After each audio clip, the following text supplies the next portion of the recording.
Welcome to our third and final video for our explicit instruction training. In this video, we are going to watch instructional coach Juliana Dempsey giving us a model of explicit instruction. And because of that, it is going to be just a little bit longer video than the first two, just to give her time to show us exactly what explicit instruction can look like. So when I put the video on, be looking for these indicators for the lesson opening, because that's obviously always where we start. I attached to the email that I sent with this video a checklist that looks like this. It's called Explicit Instruction Observation Indicators. And these are the indicators that instructional coaches use and EPSs use when they go in to observe teachers for explicit instruction. And this is what I will be using if I'm your observer. But also you can use this while you are watching Juliana model explicit instruction for us and see how she does.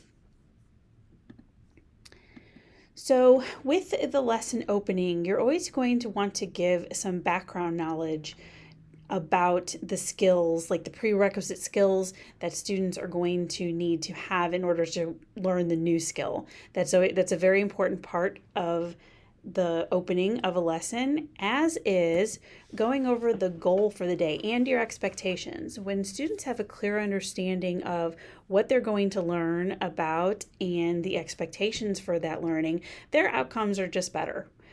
That has been researched. The outcomes for students are better when they know these things. So we are going to go ahead and hop on over to YouTube, and we're going to watch Juliana model the lesson. I will say that this was recorded during the pandemic. I think you can hear her puppy in the background whining a little bit. And I think when I watch it, sometimes there is a commercial that might pop up. I don't know if it will this time, but just be prepared for that. So let's go ahead and watch Juliana's video.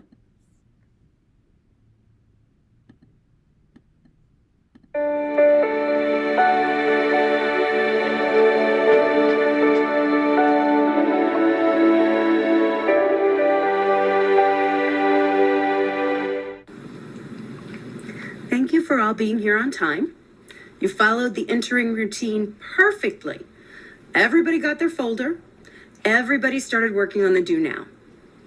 Since it looks like everybody is about finished with that do now, we're going to pause and start something new.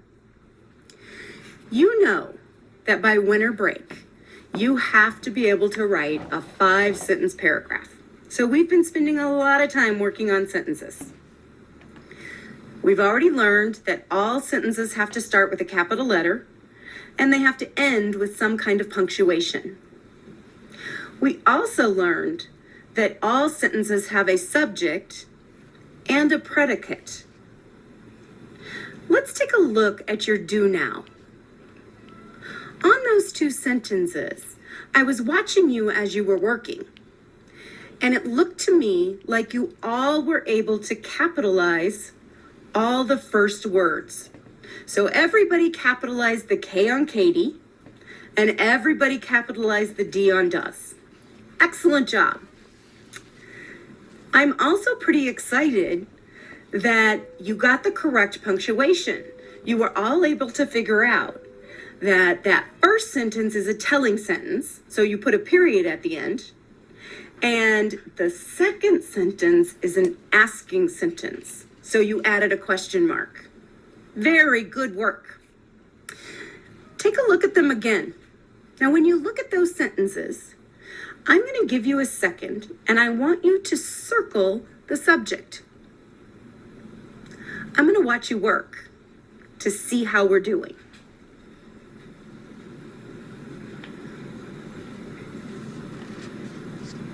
Oh, that's so excellent. First, everybody circled the word Katie in the first sentence because that's the subject. In the second sentence, it's a little bit trickier because it's an asking sentence. The subject wasn't the first word. The subject in that one was Stephen, and you all were able to get that too. Perfect. Now we're going to underline the predicate in each one, and I'm going to watch.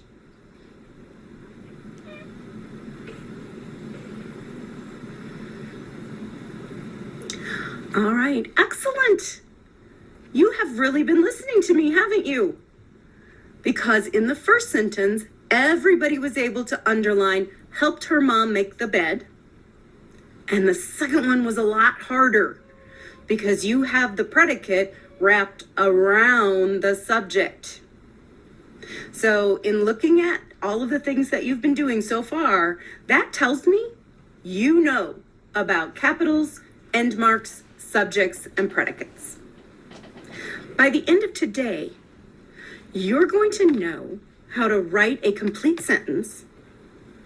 You're going to write 3 sentences alone and share one of those with the group. So we're going to start out with me demonstrating how to write a complete sentence. And then you're going to get a chance to work with a partner to see if you can find the complete sentences. And at the end, you're going to write your own and pick the one you are most proud of to share with everybody else. So let's move on. We're working on that idea of a complete sentence. And as you'll notice, I put up here on the board an anchor chart with all the steps we'll use to write a complete sentence.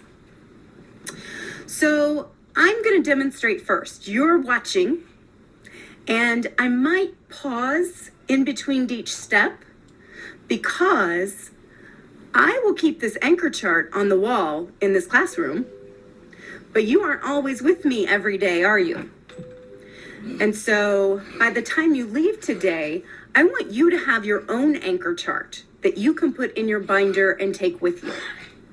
So I've given you a piece of paper, and it's outlined with 4 steps. So as I talk through the step, you're going to copy it down. The first step is something we already know how to do. We're going to make sure that our sentence includes a subject and a verb or predicate. I'll give you a second to write that down.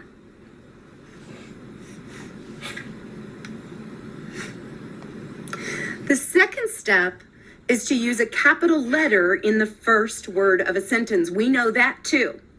So go ahead and write that one down. When you're done writing number 2, put your pencil down for a minute.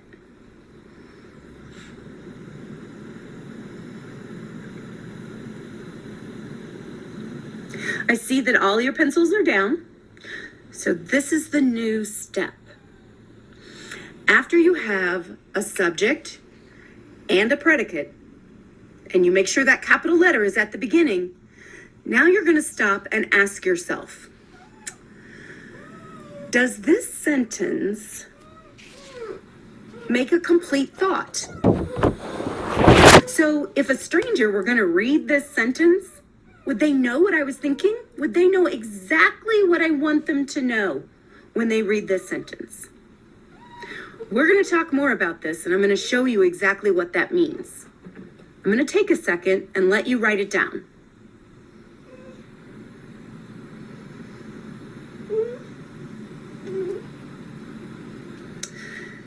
Now you can go ahead and do number 4, because that's something we already know. We're going to end that sentence with a period or some other kind of punctuation, depending on what kind of sentence it is.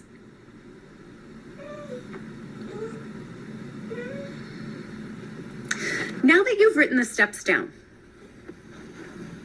let's talk about when we would use a complete sentence. We know that there's a formal way to write and an informal way to write. Some of the informal ways to write that we've already talked about this year are things like when you write in your journal. That's a private thing for you. You are the audience of your own writing. Nobody else really reads your journal. So in your journal, you're probably using complete sentences, but technically you don't have to. When you go to the grocery store and you write a list of what you need to remember, you wouldn't have to write that as a complete sentence. That's only there to help you remember what you're going to get at the store. So the only person who needs to understand what you're thinking is you, and you already know what you're thinking. It's really just a reminder. When you're writing something more formal, like a book report or a letter, and it's going to be read by somebody else, that's when it's really important to use complete sentences. Okay, so that was Miss Juliana giving us the first part, the lesson opening model. So I wanted to ask you if you have any questions about the lesson opening. Since we're not in person, you could always email me or have them ready for when I come and do an observation. But just think about, how would it look, the opening look or sound differently if you were teaching social skills instead of an academic skill? That is something to think about, because many of you have social skills groups and classes. All right, moving into the lesson body. Again, here we have the observation indicators, and you can find those on that document that I shared with you. And Juliana is again going to model what the body of a lesson would look like, and take a look for these things while she is going through that.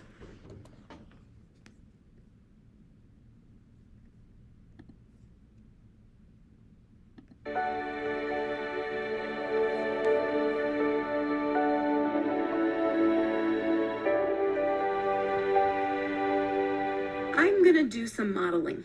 So I'm going to do one, and I'm going to model how I'm thinking. You already know that when I put my finger on my head, that means that's what I would be thinking to myself. I wouldn't actually be saying it out loud. Okay, so you can see that I've written a sentence up on the board. It says, kids in our school should have more recess time. When I look at that sentence, now I'm going to go through the list, my anchor chart, right? And I'm going to ask myself, is there a subject and is there a predicate? Well, yeah, the subject is kids. Technically, it's kids in our school.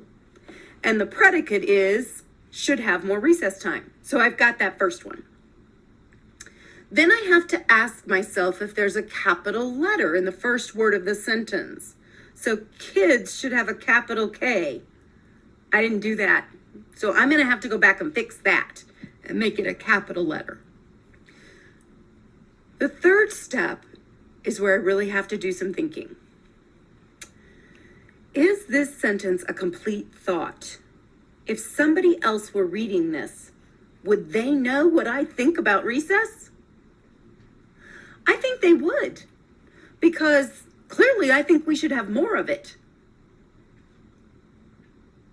The last thing is to check for that end mark.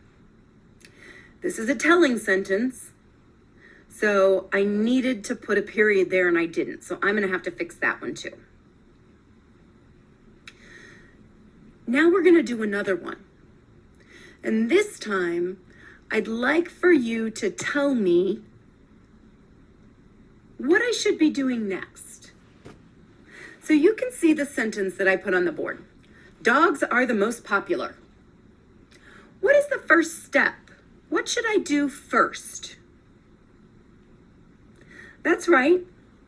I am going to check to make sure there is a subject and a verb. So let's do that. Is there a subject? There is.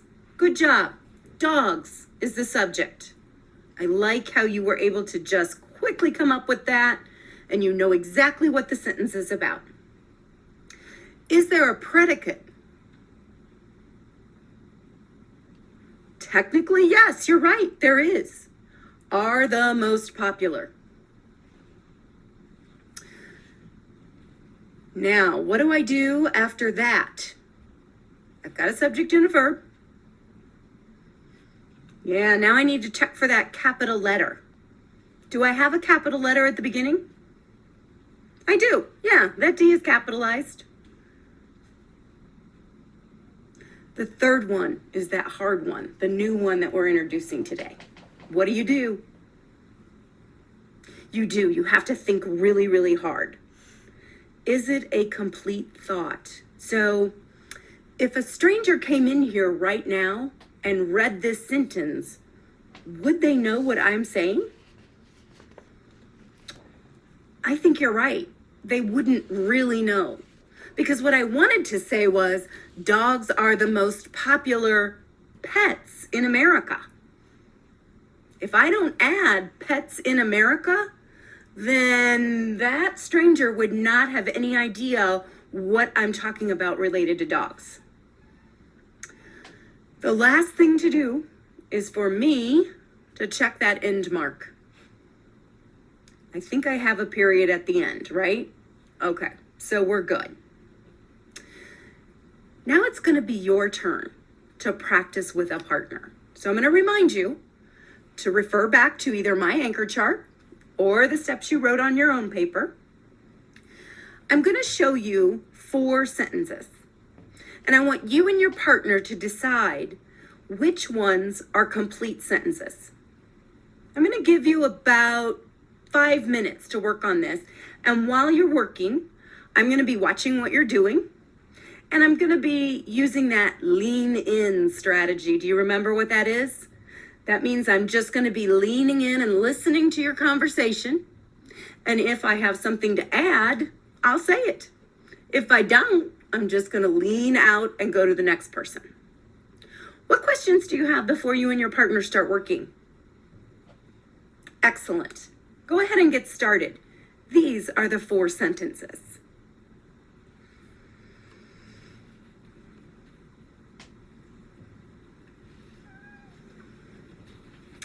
Let's everybody come back to the whole group. First, I want to thank you for working so well with your partners. I could see you all talking with each other. I saw you using your chart to help you. Great work. As I was watching, it seemed like you guys were figuring out which ones are the complete sentences. So I'm going to have everybody all at once. There were 4 sentences. First, I want you to hold up the number of the first sentence that was correct, that was a complete sentence. Yay! Everyone's holding up 1. Number 1 was a complete sentence. There was 1 more. Which one was it? Yes, it was 4. Number 4 was a complete sentence also. If I went back to number 2, the school lunch today is pizza. What would I need to do to fix that and make it a complete sentence? Yes, I would need to put a capital at the beginning and a period at the end. Or maybe an exclamation point at the end if you really like the school pizza. What about the third sentence? Why was that not a complete sentence? Run fast. Yeah, it really doesn't run where fast? Who's running fast? Why are they running fast? It doesn't tell me a complete thought. You guys did a magnificent job working together. So I know you're going to have no problems doing it on your own. I'm going to give you about 5 minutes to write your own complete sentences. Take as much time as you need. Use your chart to help you, or my chart. And when I tell you to stop, we're going to share a sentence that you created with the whole group. What questions do you have? All right, get started.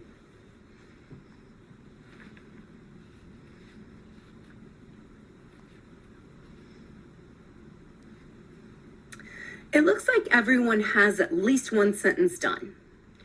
I know that we wanted to have 3 sentences, but we're running out of time. And so I want you to read the 1 sentence you have, or if you were able to write more than 1, read the one you like the best and share with the group. And everybody else is going to use the checklist to figure out if it's a complete sentence.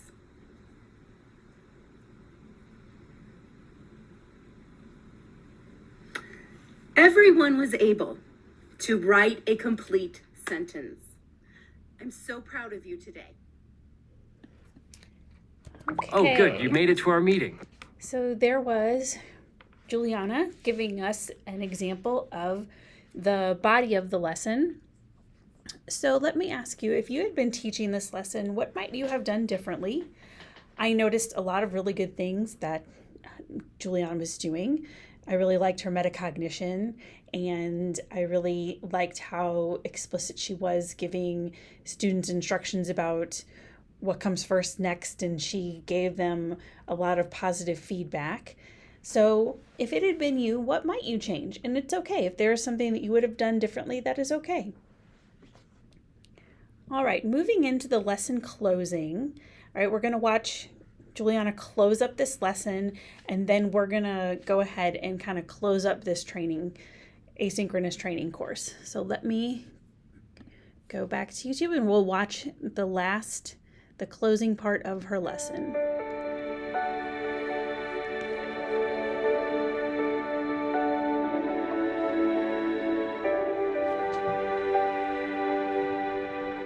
Remember at the beginning I told you that by the end you'd be able to write a complete sentence and that you'd be able to write 3 on your own and share 1 with the group. Well, Mrs. Dempsey had to kind of adjust a little bit because I was running out of time. And yet everyone was able to write a complete sentence. And most importantly, I saw you using your checklist to help you. So when you go back to your Gen Ed class, you're going to want to make sure that you have that checklist with you. And anytime you have to write a sentence, pull it out to help. When you think about today, what was something big you learned today? I want you each to take a sticky note and write down one thing you learned today that you think is going to help you be a better writer. Tomorrow, we're going to go ahead and move forward, keep working with sentences, but we're going to try to make those complete sentences more interesting and more exciting for the reader. When you finished your sticky note, go ahead and leave it on the table, put your folder back where it belongs, and then you can walk back to class. Okay, so a huge thank you to instructional coach Juliana Dempsey from Hazelwood for putting this together for us. It must have been difficult when her students in quotes, were her puppies. So I could hear them snorting in the background. It was so cute. Okay, one thing that I did forget was to right before that to take a look at the observation indicators. Looking at these 4, I do think that she hit on all of them for the lesson closing. I don't know, I might have missed something, but you can refer to your checklist and see. So the closing is a lot of times the most frequently omitted part of explicit instruction, and that's just because we run out of time. So I want you to take a moment and just think about what hunches do you have about why it's overlooked? And why do you think it's important to include the closing? Because really, that video took 1 minute and 35 seconds. So it really doesn't take that long to close out a lesson. So just what hunches do you have? And what will you do to ensure that your lesson includes a closing?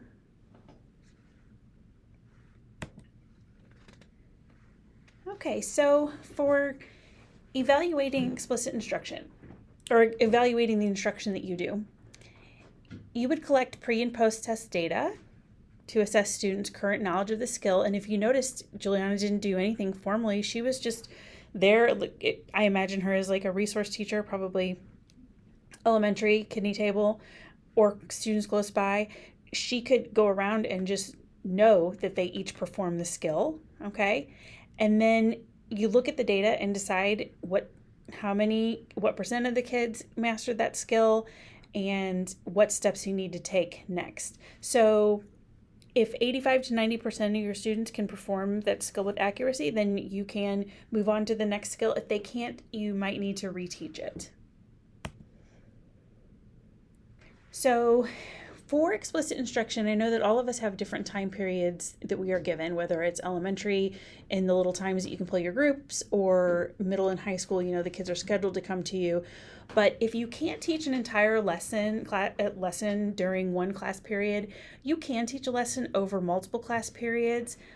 But all class periods should have an opening body and a closing. So depending on where you are in your lesson plan, you might spend more time on that part. So maybe you didn't get all the way through the body of your lesson that day, but you can still have an opening and a closing. And then the next day, do an opening and pick up the body where you left off, and then do a closing the next day. So that's something to keep in mind.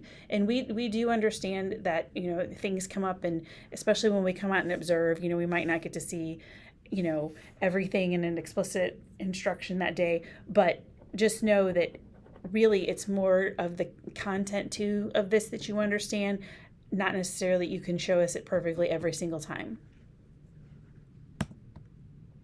All right, as far as allowing them to practice, just make sure that you are giving them independent practice, not guided practice, okay? Because the guided is part of the body of the lesson. When you give them independent practice time, it should be done independently, because that's the only way that we're going to know if they can do it or not. So make sure you're also providing feedback to students during this time, and the practice should be purposeful and intentionally designed, not just to we have some time left over and we're gonna have them practice. It really needs to be purposeful and built into the lesson. And why do we do this? It's because why do we give them practice? It's because it's going to support their retention of the knowledge and generalization of it. Okay, and then here's another just purpose of giving practice, and I'll let you read those on your own.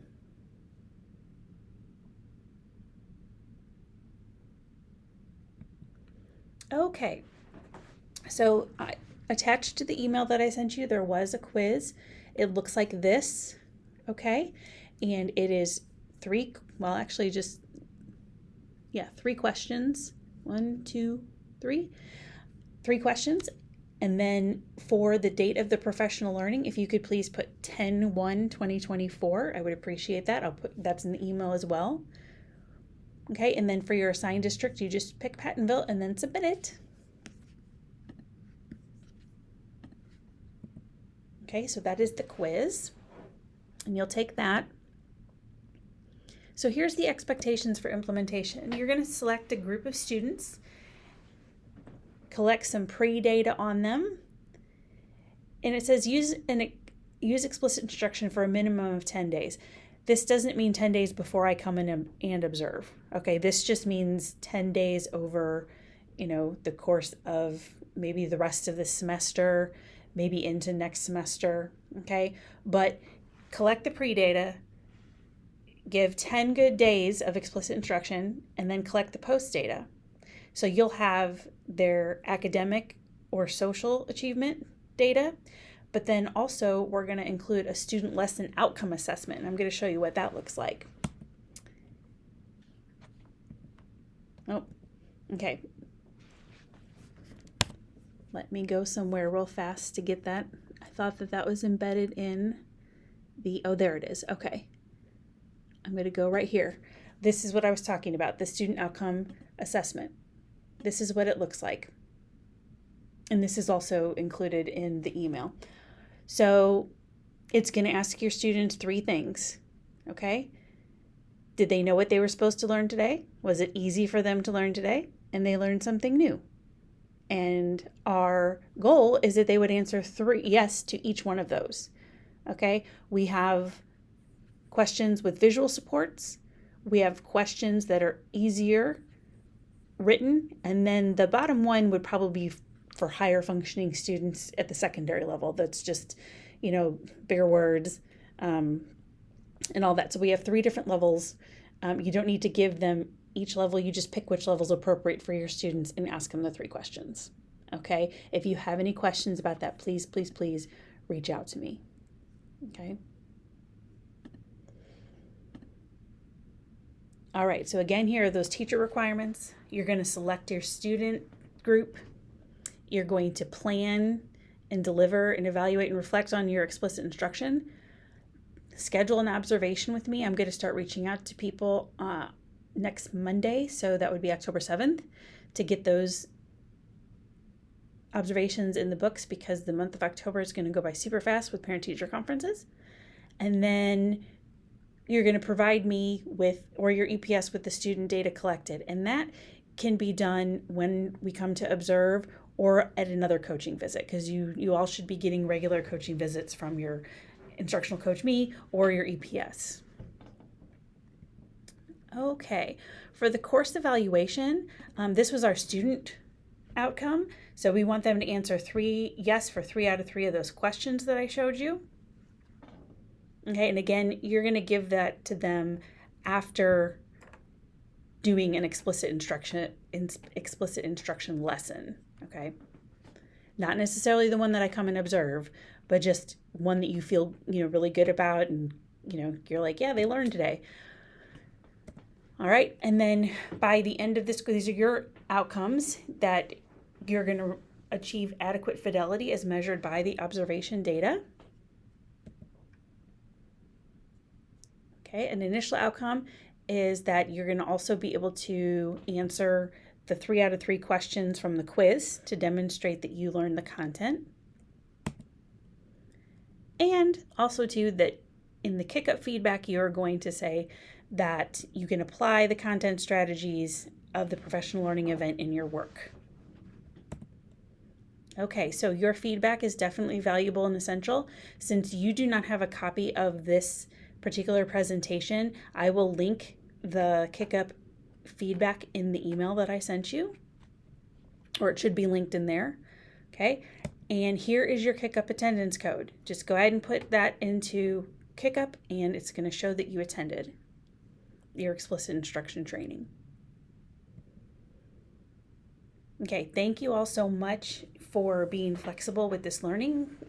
As stated earlier in the videos, this was ideally supposed to be an afternoon of learning, and we had to break it apart into pieces asynchronously, and I just hope that you found this engaging and something that you're going to use. And remember your next steps: to pick your group, contact me for setting up an observation, start working in that explicit instruction, and if you have any questions at all, please, please, please don't hesitate to reach out to me and I can help you. All right, take care, everybody. Bye.